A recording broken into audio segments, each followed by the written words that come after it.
Alright guys, Brian Pierce from Seat Time here. Let's get started. Getting ready to work on some dirt bikes. So you're like, Brian, why are we in your garage?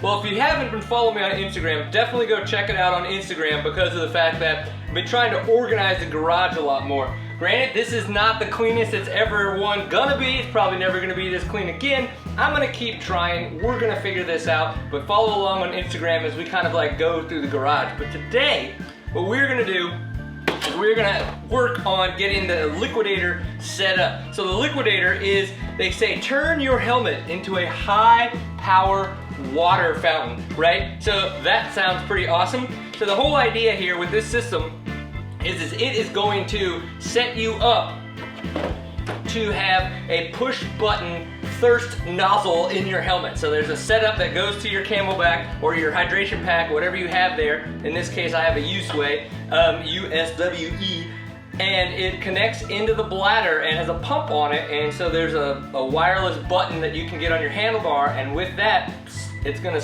split some water, and there's different settings that you can play with as well. So not only are we gonna set this up and we'll get it connected to the helmet and get the button put up on the Sherco here, but we're also gonna start playing around with the settings and see what this thing's gonna do. Try to see if I wind up squirting myself in the eye. I'm sure that that's gonna happen, or some other weird part of the face. But let's go ahead and pull this stuff out, see what we're working with, and figure out how to get this thing ready to ride.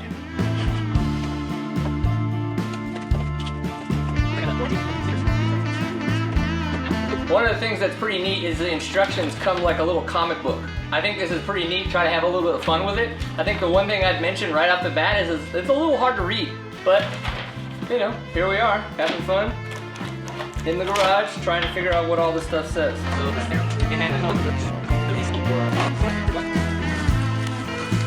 So I'm guessing that this is gonna then replace the hose that comes with your backpack, so you're not going to be connecting that to the hydration pack anymore. So it looks like too, we've got a charger, so this guy will probably plug into one of these bad boys, and that'll be your power. So that's one of the things to think about when you're potentially going with a situation like this is, now you got to remember to charge another battery. Good, bad, or indifferent, that's for you to decide. You just got to remember to do it. So it looks like we've got all kinds of mounting bits, different pieces of plastic. Oh, and it looks like we got a couple different bite valves as well, so I'm assuming maybe that's for either if you were to lose one, or maybe potential different helmets. But I think if you do different helmets, right, you got to have different of these magnetic clasps as you go through all this stuff. Let's start charging this guy. I think this is neat. They have this, I can't tell if it's plastic or aluminum. It looks like it's aluminum, but it's a cover guard. So when you put the button on your handlebars, this actually sits over this. So again, in case, you know, we're riding dirt bikes here, we could wind up crashing, and so it's gonna protect this guy from actually getting damaged. That way you can still get water out of your Camelback, or out of your hydration bladder, whatever. I still call it a Camelback. It is what it is. Get over it. Let's read some instructions and get started. Read the instructions, you know, do whatever you want to do. Let's do this. Okay, instructions. I know. You guys are gonna give me shit for the instructions. Whatever, get over it. Secure antenna to the tube with Velcro. Okay. Yeah. That's on. Now it says the large end of the magnetic bit going out. The Velcro straps, secure antenna, never pull or kink the antenna, got it. So the Velcro straps that we have here, it looks like, is to keep the antenna curling with this guy. We got some zip ties here as well. I don't think we need those yet, but it looks like they have used 3. So we'll use 3, I've got 4. Maybe I have an extra, who knows? Nope, it's 3. Velcro straps, done, not kinked, yay. So one of the tips that they talk about is that this cannot be behind your body, so the antenna does need to come up and out of the pack. They talk about making sure that it's protected, but that it's not behind your body, because the signal cannot travel through water. Your body is made up normally a majority of water, so that is one thing to pay attention to when you're trying to set up this whole pump thing.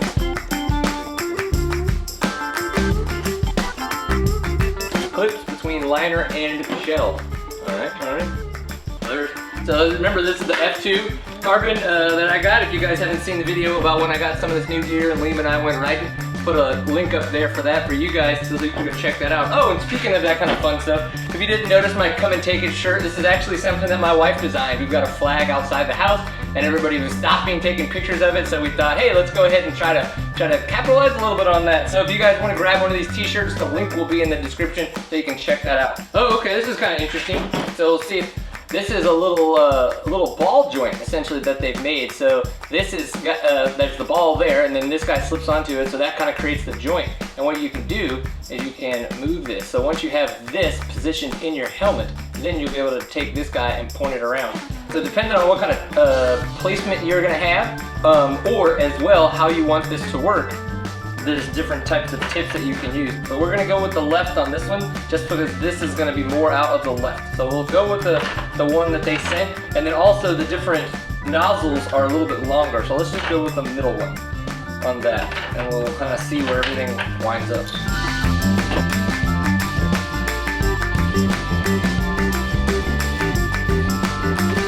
This could go really easy for you, or it could not. It was just really tough to get the zip tie through there to get that on. So, you ready? Well, this could be another interesting moment in time.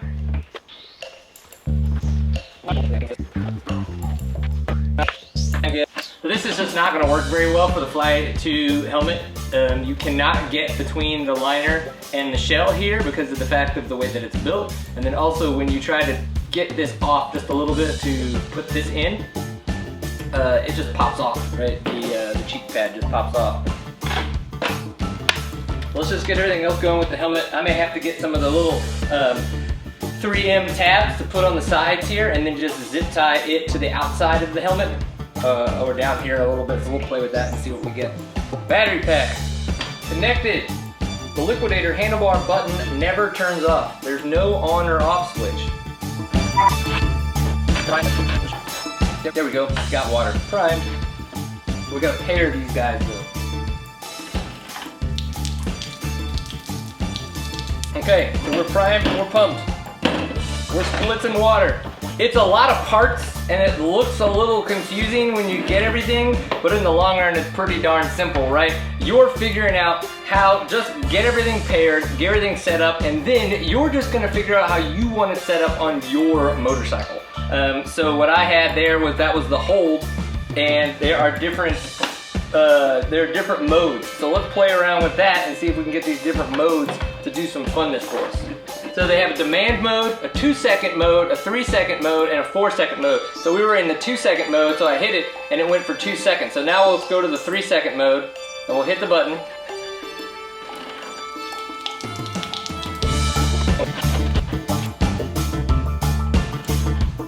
It's a pretty good stream too. Looks like we can create some water, get this thing mounted up on the bike. Let's get this guard on there. Let's put the helmet on, let's put the bladder on, let's play.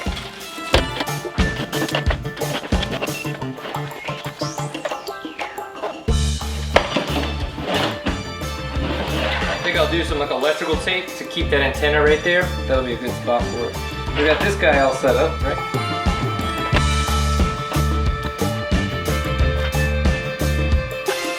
Now remember, I'm gonna get this set up better in the back on the helmet and everything. This is really just to kind of see. Right in the mouth. Pulls too well. Let's go to 3 seconds. Bro, you don't need 3 seconds. You need 2 seconds. For sure.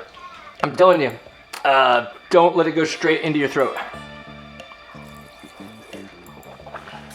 Hey, quick update guys. So I actually did have some of the 3M little mounting pieces that I was thinking about in the garage. I just didn't know where they were at the time. So just to show you guys, that's kind of what I'm gonna do. It's not the cleanest and it doesn't look the sexiest, but it gets the job done for testing. So again, this is just a quick update on how I'm gonna kind of try to do this, because I could not get their helmet hose mounts to work with the F2 carbon. So here we are, moving forward. It's tough to be able to talk about a product like this when you don't get a chance to ride, right? That's the difficult part about this, is we're all still in quarantine. Come and take it, toilet paper issues, like it's just crazy right now. But what I can say is the quality of this is pretty high. This looks to be a very well-made piece of equipment. Now the one thing is that obviously this could be plastic and I could crash and it could crack and then we'd be screwed, right? Unfortunately, we don't have that ability right now. Am I going to be doing long-term testing and riding the crap out of this thing? Absolutely. Can I do that right now? No, I can't. But there have been multiple times on the trail where it is one of those situations where you're like, man, I would really like some water, and you're just not capable at the moment to be able to grab the hose and get it to your mouth. Now, USWE does make the helmet mount that has it come in the front, so it kind of can sit in your mouth. Now, if you've been using that, that might work for you. But if you're finding yourself in situations where it's tough to always find the hose to get it so that you can get it in your mouth, you're struggling to get it in and out through your helmet and your face, tired of it dangling and bouncing around, then this is going to alleviate that. There's no question about that. So do I think that there's a place for this in the market? Absolutely, and I do think that it could help you enjoy riding better because of less frustrations that are going to come kind of with the whole hydration bladder thing. Is it going to be for everybody? No, I don't think it is, because there are many people out there that believe that they're totally capable, and they're right, of grabbing their bladder hose and using it. Or like me, nowadays that I've got myself to a place where I'm at in a national enduro, I don't use my hydration pack during the test. I use it in between the test. That's why you'll see me at some of them actually use a fanny pack now that has a bladder in it, but I don't grab the hose during the test. I hydrate after the tests. I'm gonna ride with this thing. We're gonna see how it goes, and we're gonna keep playing around with it. Obviously, one of the things that does suck is the fact that I couldn't really get the helmet holders to work, the hose helmet holders to work with the F2 carbon, so that's something to think about. I like the fact that it came with a lot of different accessories so you can get yourself set up, really fine-tune the system to get yourself set up for the most success. So let's go ride with this thing. Let's keep having fun. Remember, if you guys want to learn a little bit more about this shirt, look for the description in the below. Thank you for tuning in to Seat Time. If you guys enjoyed this, go check out some of the other videos that I've been making during quarantine, going through the OGO bag and some of the other bits that are out there. I just hope you guys are having fun. I hope you guys are staying safe. Those of you guys that are riding, tell us some riding stories. Those of you guys that aren't, tell us what you're doing, how you're staying fit, how you're staying mentally fit, how you're keeping yourself together. Thank you very much for tuning in. Remember, I am Brian Pierce, your purveyor of awesome. This has been Seat Time. I want everybody to enjoy a pint full of awesome. We're going to go have fun, hopefully on dirt bike soon. Up until then, we'll be on the internet. Peace.